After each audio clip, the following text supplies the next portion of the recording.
నమస్తే, welcome to 95 news. ముందుగా బులెటిన్లో హెడ్లైన్స్ చూద్దాం. టీఆర్ఎస్ పార్టీ మేనిఫెస్టో తర్వాత ప్రతిపక్షాల మైండ్ బ్లాక్ అయింది. అసత్య సర్వేల పేరిట కాంగ్రెస్ గ్లోబల్ ప్రచారం చేస్తుందన్న హరీష్ రావు. నెల్లూరు జిల్లా టీడీపీ కార్యాలయం వద్ద బాబుతో మేము సైతం కార్యక్రమం. కోటమిరెడ్డి శ్రీనివాసులరెడ్డి ఆధ్వర్యంలో వినూత్న నిరసన.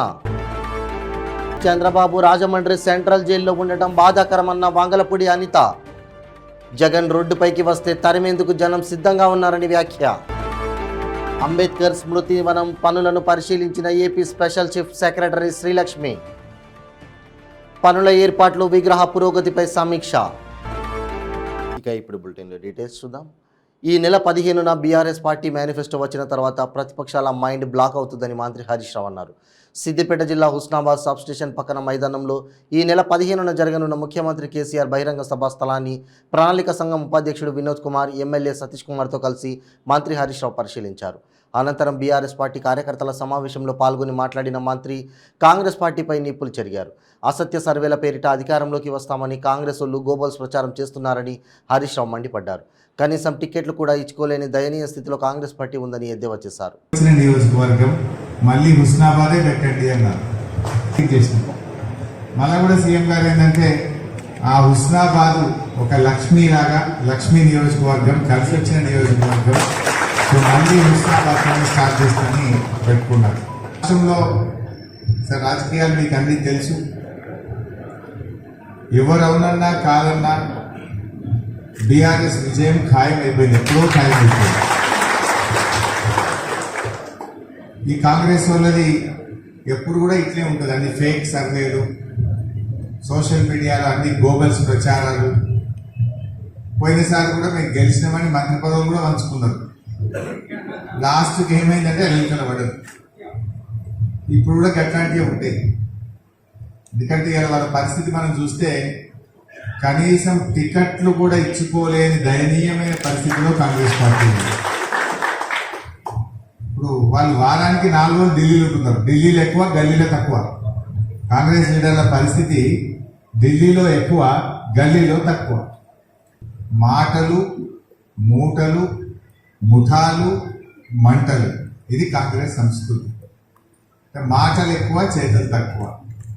మూటలు, ఇప్పుడు కర్ణాటకలో సంపాదించిన అవినీతి సొమ్మును తెచ్చి ఆ మూటలు తెచ్చి ఇక్కడ పంచుతారట, ఎన్నికల్లో గెలుస్తామనే ప్రయత్నం చేస్తున్నారు.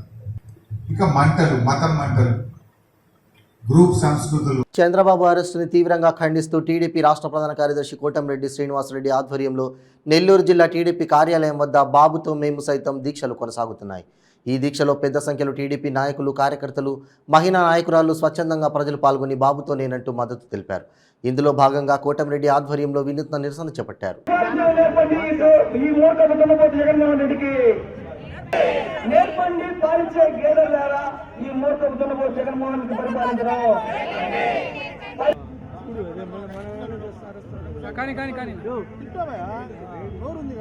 ఈరోజు ఏ తప్పు చేయకపోయినా 31 రోజులుగా జైల్లో ఉన్నాడు మా ప్రీతమ నాయకుడు చంద్రబాబు నాయుడు గారు. తప్పు చేసి 47 కేసుల్లో ముద్దాయిగుండి 47,00,000 లక్షల కోట్లు బ్యాంకు ధర లావాదేవీలు దొబ్బేసి భారతదేశంలో బెయిల్ మీద మోడీ కాళ్ళు పట్టుకొని ఒకే ఒక వ్యక్తి పరిపాలిస్తున్నాడు ముఖ్యమంత్రిగా. ఆయనే దుండ్రపోత జగన్మోహన్. అందుకనే 74 సంవత్సరాల వయసులో టీడీపీ అధినేత చంద్రబాబు రాజమండ్రి సెంట్రల్ జైల్లో ఉండటం బాధాకరమని టీడీపీ రాష్ట్ర మహిళా అధ్యక్షురాలు వంగలపూడి అనిత అన్నారు. తమకు న్యాయ వ్యవస్థపై నమ్మకం ఉందన్నారు. 4.5 ఏళ్లలో ఎప్పుడు లేని విధంగా జగన్ సమావేశం పెట్టి 4 పథకాలు ప్రకటించారన్నారు. జగన్ పోవాలని జనం అనుకుంటున్నారని, జగన్ రోడ్డుపైకి వస్తే చీపుర్లతో కొట్టడానికి జనం సిద్ధంగా ఉన్నారని వ్యాఖ్యలు చేశారు. వైసీపీ నేతలను జనం తరుముతారన్నారు. రోజాకు సంఘీభావం తెలిపే హీరోయిన్లు నారా భువనేశ్వరిపై విమర్శలు చేసినప్పుడు ఎందుకు మాట్లాడడం లేదని ప్రశ్నించారు. చంద్రబాబును అరెస్ట్ చేస్తారని తెలిసే జగన్ లండన్ పారిపోయాడంటూ వ్యాఖ్యలు చేశారు. జగన్కు తెలియకుండానే పోలీసులు చంద్రబాబును అరెస్ట్ చేస్తారా అని ప్రశ్నించారు. టీడీపీ నేతలు అన్ని రాజకీయ పార్టీల్లోనూ ఉన్నారని వంగలపూడి అనిత వెల్లడించారు. పోలీసులు దాటి జగన్మోహన్ రెడ్డి కనుక ముందుకు వస్తే విషయం అనేది క్లియర్గా అర్థమవుతుంది. కానీ ఏ రోజు కూడా పరదాల మాటున ఏదో ఘోష అనకూడదు. కానీ ఎవరో బయటికి కనిపించిన స్త్రీలాగా పరదాల మాటనే ఉంటాడు, పోలీసులు మాటనే ఉంటాడు ఎప్పుడు కూడా. బయటకు వచ్చి ప్రజల్ని నేరుగా ఎదుర్కొనే దమ్ము లేక ఇలాంటి ప్రోగ్రాములు ఇచ్చి వాళ్ళ ఎమ్మెల్యేలని రోడ్డు మీదకి పంపించే పరిస్థితి. మొన్నటి వరకు గడప గడపకి అని చెప్పి ఒక కార్యక్రమం ఏర్పాటు చేస్తే ఎమ్మెల్యేలనే తరిమి కొట్టే పరిస్థితి వచ్చింది. ఎమ్మెల్యేలు కూడా పోలీసులు లేకుండా, వాళ్ళ వాలంటీర్లు లేకుండా ప్రజల దగ్గరికి వెళ్ళి మాట్లాడే పరిస్థితి కనిపించట్లే. అసలు జగన్మోహన్ రెడ్డిని ఎందుకు కావాలి అనుకుంటారు అసలు ప్రజలు? బుర్రా బుద్ధి ఉండి కనీసం ఆత్మాభిమానం ఉన్న వాళ్ళు ఎవరూ కూడా జగన్మోహన్ రెడ్డి మళ్ళీ రావాలి, మళ్ళీ కావాలి అని కోరుకోరు. ఈరోజు తాలిబొట్లు తెగిపోతున్న ఆడది కోరుకుంటుందా? మద్యపాన నిషేధం పేరుట మహిళలు మోసగించి కల్తీ మద్యాన్ని ఈరోజు పోస్తూ మహిళలు తాలుబొట్లతో ఆడుకుంటున్న జగన్మోహన్ రెడ్డి మళ్ళీ కావాలని ఎవరిని కోరుకుంటారా? సర్వశిక్ష అభియాన్ పేరుతోని నాడు నేడు పనులని చెప్పి నాసిరకమైన పనులు చేసి ఆఖరికి పాయకరపేట నియోజకవర్గంలోనే ఒక కుర్రోడు తరకు చావుకి కారకుడయ్యాడు జగన్మోహన్ రెడ్డి. అలాంటి తల్లులు ఎవరైనా కోరుకుంటారా? అమ్మఒడి అందరి పిల్లలకి ఇస్తానని చెప్పి ఒక పిల్లోడికే కన్ఫైన్ చేసిన పరిస్థితిలో ఆ పిల్లోడిని కూడా చదివించుకోలేని పరిస్థితిలో ఉన్న ఏ తల్లి ఈరోజు జగన్మోహన్ రెడ్డి కావాలి అనుకుంటుంది? అత్యాచారాలకి గురయ్యి, హత్యలకు గురయ్యి అనేక మంది ఆడబిడ్డలు గొంతుకులు కోసి పొడిచి చంపేస్తున్నా కూడా ఎక్కడా కూడా అరికట్టలేని సీఎంగా ఉన్న జగన్మోహన్ రెడ్డి మళ్ళీ కావాలని ఏ కుటుంబ సభ్యులు కోరుకుంటారు? ఏ అన్నదమ్ముడు కోరుకుంటారు? ఈరోజు ఉద్యోగాలు లేక అల్లాడిపోతూ డ్రగ్స్కి గంజాయికి అలవాటు పడిపోయి ఈ రోజుకి కూడా బతుకులు ఛిద్రం చేసుకుంటున్న ఆ యువకులు మళ్ళీ జగన్మోహన్ రెడ్డి కావాలని ఎందుకు కోరుకుంటారు? అసలు వీళ్ళు మాట్లాడుతున్న మాటల్లోనే చెప్తున్న చేష్టల్లోనే అసలు ఎక్కడ కూడా కోయిన్సిడెన్స్ లేదు. వీళ్ళ కోయిన్సిడెన్స్ ఎక్కడ ఉందంటే ఇంకో కార్యక్రమం ఇప్పుడే మా వాళ్ళు చెప్తున్నారు, ఆడుదామట. ఎవరి జీవితాలతో ఆడేసుకోవడానికి వచ్చేస్తున్నారండి రోడ్ల మీదకి. మీరు ఆట ఆడుకుందామా, ఆడుదామా, ఏదో సంథింగ్ ప్రాబ్లం. ఆట ఆడుకుందాం, ఎవరితో ఆడుకుంటారు? ఇప్పుడు వరకు 4.5 సంవత్సరాలుగా ఆంధ్రప్రదేశ్ ప్రజల జీవితాలతోని, ఆడబిడ్డల మాన ప్రాణాలతోని, యువకుల తాలూకా భవిష్యత్తుతోని, ఆఖరికి చిన్నారుల తాలూకా జీవితాలతోని ఆడుకున్నది ఇంకా సరిపోలేదా? మళ్ళా బయటకు వచ్చి ఆట ఆడుదామని కార్యక్రమాన్ని ఏర్పాటు చేసుకొని చూస్తూ ఉంటే ఇది ఒక సిగ్గుమాలిన చర్యగా మేము భావిస్తున్నాం. జగన్మోహన్ రెడ్డి ఎప్పుడు రోడ్ల మీదకి వచ్చినా జనాలు చీపుర్లు పెట్టి కొట్టడానికి సిద్ధంగా ఉన్నారు. జగన్మోహన్ రెడ్డే కాదండి, జగన్మోహన్ రెడ్డి తరపున బూతురు మంత్రులు కానీ, ఆ ఎమ్మెల్యేలు కానీ ఒక్కొక్కరు ఏంటంటే అసెంబ్లీలు వేదికగా చర్చలు జరపాల్సిన విషయం పోయి బూతులు మాట్లాడే. అంబేద్కర్ స్మృతివనం పనులను మున్సిపల్ శాఖ స్పెషల్ చీఫ్ సెక్రటరీ శ్రీలక్ష్మి ఆకస్మిక తనిఖీ చేశారు. స్మృతివనం పనుల ఏర్పాట్లు, విగ్రహ పురోగతిపై municipal commissioner Swapnil Dinakar Pundkar, IAS Andhra Pradesh greening and beautification corporation MD Rajasekhar రెడ్డిలతో కలిసి అంబేద్కర్ విగ్రహం ఏర్పాట్లను పరిశీలించారు.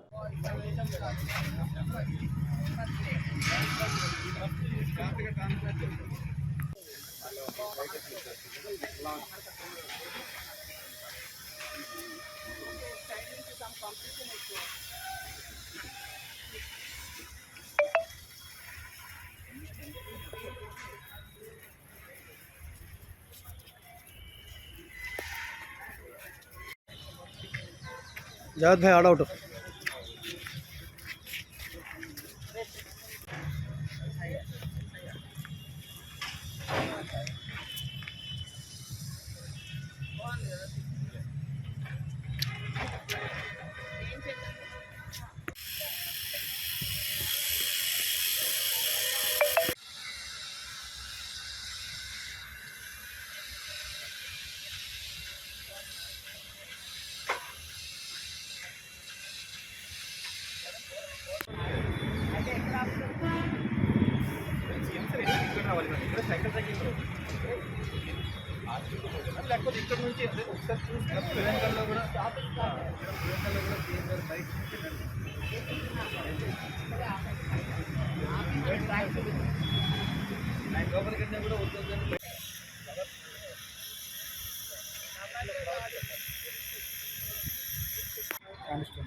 बाउंड्री वाला नहीं चल रहा है, किधर चल रहा है, किधर भी नहीं चल रहा, बाउंड्री वाला चल रहा है। ये इसका अंदर में ये कर रहा है, इधर भी I think Suresh sir also उनको बुला सकते हैं हम लोग, मतलब और कौन है बॉस सर। అంబేద్కర్ కోనసీమ జిల్లా అమలాపురంలో స్టూడెంట్స్ గ్యాంగ్ వార్ కలకలం రేపింది. అమలాపురం ఎస్కేబీఆర్ కాలేజీలో డిగ్రీ విద్యార్థులు ఘర్షణకు దిగారు. రోడ్డుపై గ్రూపులుగా విడిపోయి కొట్టుకున్నారు. ఫేర్వెల్ పార్టీలో సాంగ్ విషయంలో వివాదం మొదలైంది. సాయంత్రం కొంతమంది కావాలని మళ్లీ గొడవ పెట్టుకున్నారు. ఘటనా స్థలానికి చేరుకొని గ్రూపులుగా కొట్టుకున్న విద్యార్థులను పోలీసులు అదుపులోకి తీసుకున్నారు. 2 గ్రూపుల స్టూడెంట్స్ను అదుపులోకి తీసుకుని విచారిస్తున్నామని అమలాపురం డీఎస్పీ అంబికా ప్రసాద్ వెల్లడించారు.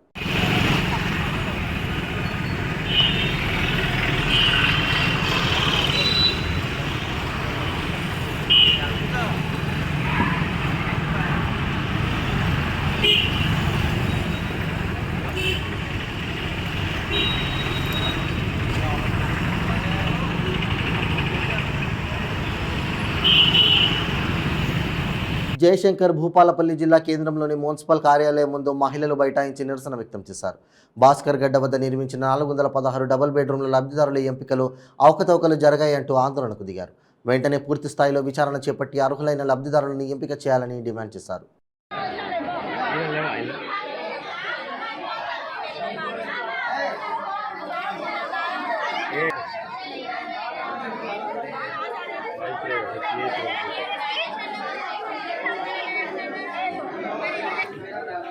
అమ్మ మీరు ఆగండి.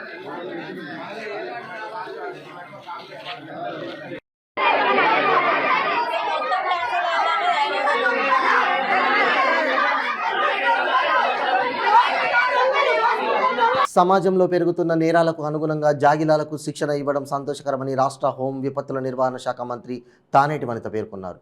గుంటూరు మంగళగిరి 6వ బెటాలియన్ ఇంటెలిజెన్స్ సెక్యూరిటీ వింగ్లోని K9 ట్రైనింగ్ సెంటర్లో 8 నెలల ప్రత్యేక శిక్షణ పూర్తి చేసుకున్న పాసింగ్ అవుట్ పరేడ్లో 21వ బ్యాచ్కి చెందిన డాగ్ స్క్వాడ్తో నిర్వహించిన డెమో ప్రదర్శనకు ముఖ్య అతిథిగా హాజరై ఆమె తిలకించారు. ఈ సందర్భంగా శునకాల విన్యాసాలు విశేషంగా ఆకట్టుకున్నాయి.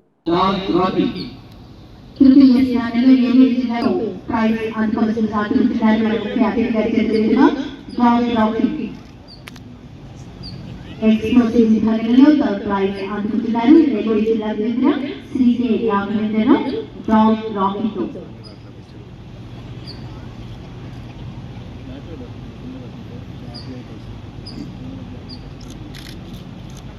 తదుపరి ట్రాకింగ్ విభాగం. ట్రాకింగ్ విభాగంలో ప్రథమ స్థానంలో నిలిచిన నంద్యాల జిల్లాకు చెందిన శ్రీ స్వాములు స్థాయి డెమోను మనం చూడొచ్చు.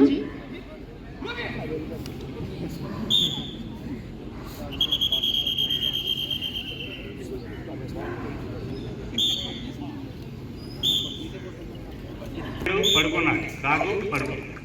హ్యాండ్లర్ సైడ్కి వారాడు, డాగు వాలి. హ్యాండ్లర్ రోల్ అయ్యాడు, డాగు రోల్. హ్యాండ్లర్ లేచి నిలబడ్డాడు, డాగు లేచి. మరి తప్పట్లు అందించకపోతే ఇంకేం మజా ఉంటుంది? తప్పట్ల నిరాకరణ అందించండి మిత్రులారా. హ్యాండ్లర్ ఎలా సాగినారో అలా చేసినప్పుడు మనం కూడా చేయాల్సింది వాటిని అభినందిస్తూ కర్తవ్యం వదిలే కదా.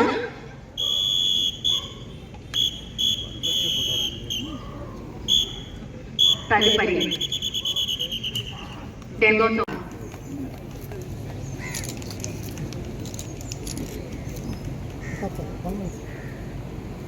అధికారులకు తెలుగుతో శిక్షణ.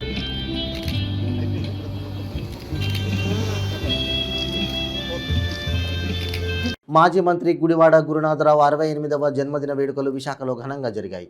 గురునాథరావు అభిమానులు, పార్టీ కార్యకర్తలు, నాయకులు ఆయన విగ్రహానికి పూలమాలలు వేసి నివాళులర్పించారు. విశాఖ ఆర్టీసీ కాంప్లెక్స్ సమీపంలోని సెంట్రల్ పార్క్ వద్ద ఉన్న గుడివాడ గురునాథరావు విగ్రహానికి ఉప ముఖ్యమంత్రి, రాష్ట్ర పంచాయతీ శాఖ మంత్రి బూడి ముత్యాల నాయుడు, గురునాథరావు తనయుడు రాష్ట్ర పరిశ్రమల శాఖ మంత్రి గుడివాడ అమర్నాథ్ పూలమాల వేసి నివాళులర్పించారు. ఈ సందర్భంగా బూడి ముత్యాలరావు మాట్లాడుతూ గురునాథరావు తన హయాంలో అనేక మంది కార్యకర్తలను నాయకులుగా తయారు చేశారని అన్నారు. ఏ ప్రాంతానికి వెళ్ళినా అక్కడ గురునాథరావు మార్కు అభివృద్ధి కనిపిస్తుందన్నారు. ముఖ్యంగా పేదవాళ్లకు విరివిగా ఇల్లు మంజూరు చేసి వారి గుండెల్లో గురునాథరావు నిలిచిపోయారని ముత్యాలరావు కొనియాడారు.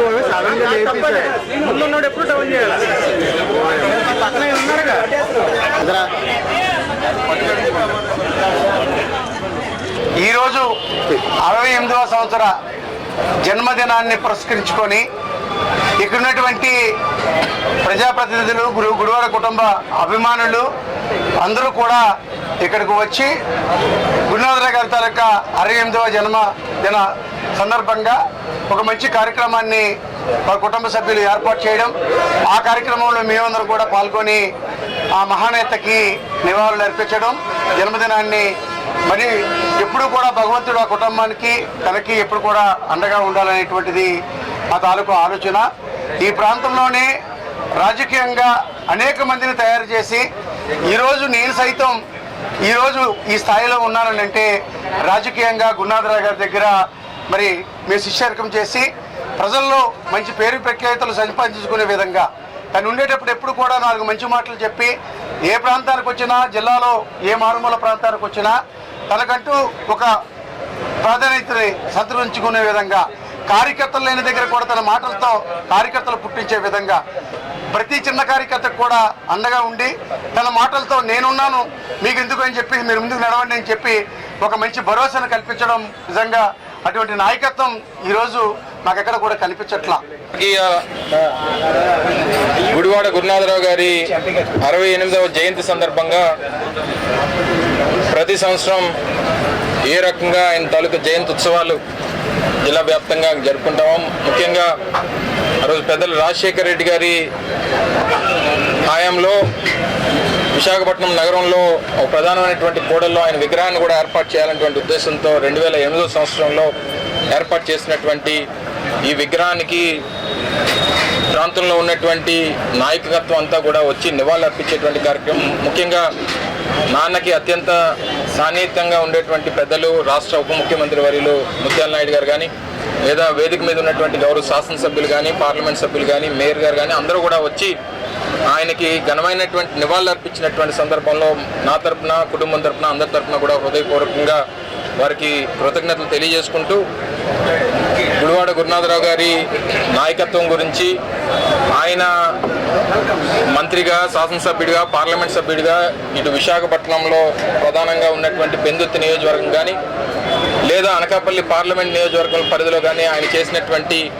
అభివృద్ధి కార్యక్రమాలు ఇప్పటికీ కూడా ఆయన మరణించి దాదాపు 22 సంవత్సరాలు పూర్తవుతున్నప్పటికీ ఏ గ్రామానికి వెళ్ళినా ఆయన చేసినటువంటి అభివృద్ధి కార్యక్రమాలు, ఆయన ప్రాంతంలో ఉన్నటువంటి నాయకత్వాన్ని పెంపొందించేటువంటి దానికి పడినటువంటి శ్రమ, కృషి ఈరోజు జిల్లా వ్యాప్తంగా ఎక్కడికి వెళ్ళినా సరే ఆయన తాలూకా అనుచరులు, ఆయన తాలూకా సహచరులు అందరూ కూడా ఇప్పటికీ కూడా వారి పేరు చెప్పుకొని స్మరించుకునేటువంటి పరిస్థితిని ఈరోజు ఒక ఆస్తిగా నాకు వదిలి వెళ్ళినటువంటి సందర్భాన్ని ఎప్పటికీ కూడా మర్చిపోలేను. తప్పకుండా అది ఈరోజు జగన్మోహన్ రెడ్డి గారి నాయకత్వంలో ఏ రకంగా మళ్ళీ ఈ ప్రాంతానికి మంచి చేయాలి, మేలు చేయాలి, ఈ ప్రాంతంలో ఉన్నటువంటి ప్రజలకి అభివృద్ధి అనేటువంటిది ఏంటో అనేటువంటి చూపించేటువంటి దానికి మళ్ళీ జగన్మోహన్ రెడ్డి గారి నాయకత్వంలో మరొకసారి మాకు అందరికీ అవకాశం రావడం.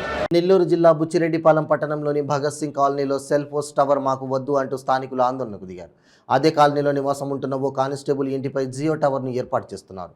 ఒక టవర్ నిర్మించాలంటే చుట్టుపక్కల ఉన్న ప్రజల అభిప్రాయం సేకరించి వారికి ఇబ్బంది లేదంటేనే సెల్ ఫోన్ టవర్ పెంచుకోవచ్చు.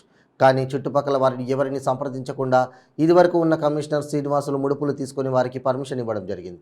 దీనిపై ప్రస్తుతం ఉన్న కమిషనర్కు మరియు చైర్పర్సన్కు ఈ సెల్ ఫోన్ టవర్ నిర్మాణం నిలిపివేయాలని స్థానికులు వినతి పత్రం సమర్పించారు. అయినా జియో కంపెనీ పట్టించుకోకుండా మళ్లీ నిర్మాణ పనులను మొదలుపెట్టడంతో స్థానికులు వారిని అడ్డుకున్నారు.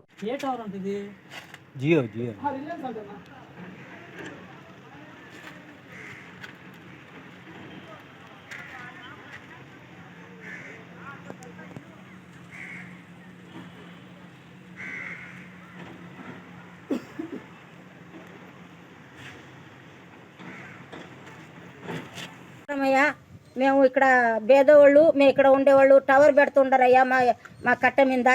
మాకు ఏం తెలియదయ్యా, వాళ్ళు చెప్తే మా మీద గొడవకు వస్తుండారు. మేము పేదవాళ్ళు, మేము సావాలో బతకాలని చెప్తే సావండి మీరు అని అంటుండారు. ఇక్కడ అడిగిన వాళ్ళకి దొంగన బట్ట, దొంగన లంజలాడిని అడుగుతుండ్రయ్యా. మేము ఎట్ట బతకాలా? ఇక్కడ బాగలాగా వస్తే మాకు చూసేవాళ్ళు లేరయ్యా. మీరే మాకు కరుణించాలి, ఈ టవర్ని తీయించాలయ్యా. మేము ఏం చేస్తాం ఇంకా మేము. అండి, నేను ఇక్కడ డివిఆర్ గార్డెన్స్లోని సరస్వతి నగర్ అనే వీధి దగ్గర నుంచి మాట్లాడుతున్నాను. పక్కన స్థానికుడిని. ఇక్కడ మా పక్కన ఉంటున్న వెంకటబాబు అనే కానిస్టేబుల్, కోర్టు కానిస్టేబుల్, అతను సంగం మండలంలో పనిచేస్తున్నాడు. అతను గత సంవత్సరం నుంచి ఇక్కడ టవర్ పెట్టాలని ప్రయత్నిస్తున్నాడు. మేము అతనికి 8 నెలల క్రితం అతను వినిపించాము. మేమందరం స్థానికులందరం వచ్చేసి ఇక్కడ టవర్ వద్దు, ఇక్కడ ఇబ్బందిగా ఉంటుంది స్థానికులకి అందరికీ అని చెప్పాము.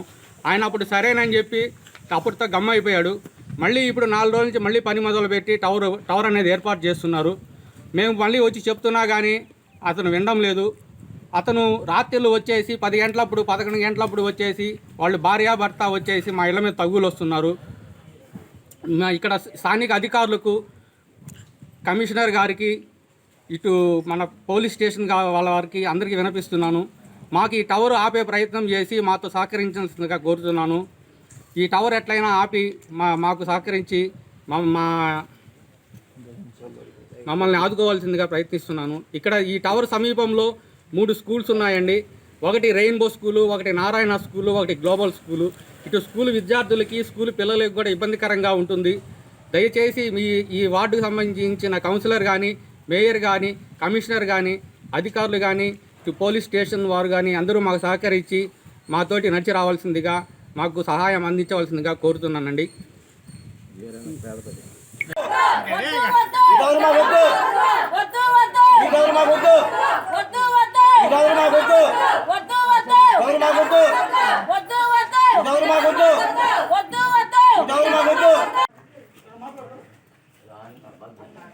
వద్దులే లోపలికి తీసుకెళ్ళి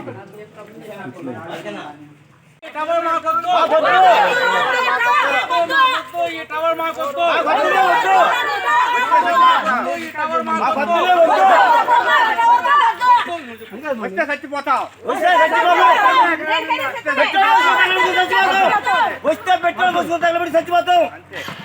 మేము చచ్చిపోతాం.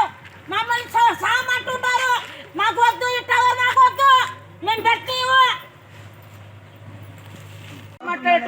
మాట్లాడుతున్నావు. నువ్వు చాలా మర్యాదగా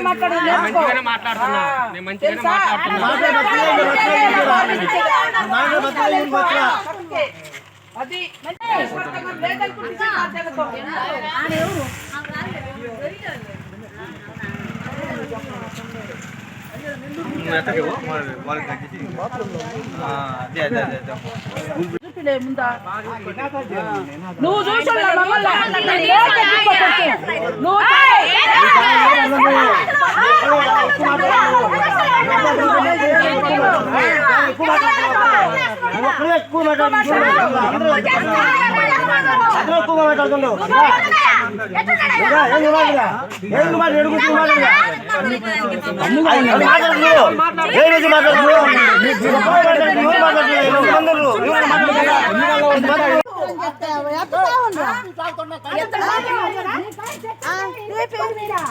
ఎత్తబాకండి అంటే ఎంతమంది జబర్దస్త్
గోల్డ్, సిల్వర్ మెడల్ సాధించిన తర్వాత ఢిల్లీ నుంచి వెన్నెం జ్యోతి సురేఖ కోనేరు, హంపి, గన్నవరం ఎయిర్పోర్ట్కు చేరుకున్నారు. వెన్నెం జ్యోతి సురేఖ మాట్లాడుతూ చైనాలో హాంగ్జాన్లో జరిగిన 19వ ఏషియన్ గేమ్స్లో ఆర్చరీ పోటీలలో వరుసగా 3 గోల్డ్ మెడల్లో సాధించడం జరిగిందని తెలిపింది. అక్టోబర్ 1 నుంచి 7 వరకు ఈ పోటీలు జరిగాయని, మొట్టమొదటిసారిగా ఏషియన్ గేమ్స్లో గోల్డ్ మెడల్ సాధించడం గర్వకారణంగా ఉందని ఆనందం వ్యక్తం చేశారు.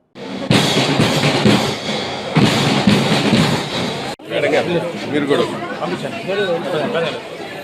మేడం గారు మీరు కూడా సార్ మా కేఎల్యూ పర్లే ఒక స్నాప్ పిల్లలు దే ఆర్ వెయిటింగ్.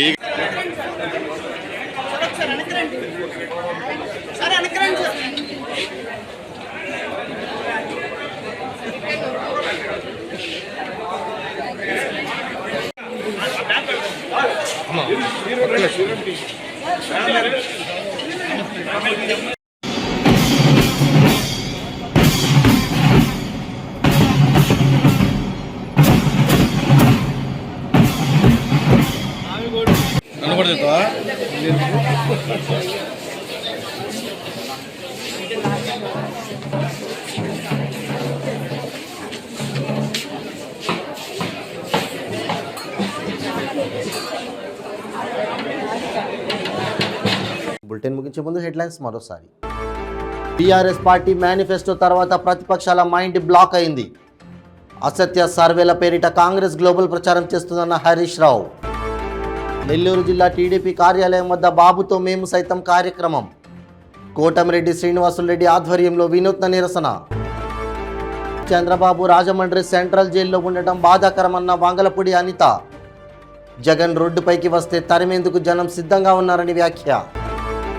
అంబేద్కర్ స్మృతి వనం పనులను పరిశీలించిన AP special chief secretary Srilakshmi. పనుల ఏర్పాట్లు, విగ్రహ పురోగతిపై సమీక్ష. ఇవి బులెటిన్ అప్డేట్స్. మరిన్ని అప్డేట్స్ కోసం చూస్తూనే ఉండండి 95 న్యూస్. ప్రతిక్షణం ప్రజాక్షేమం కోసం. నమస్తే.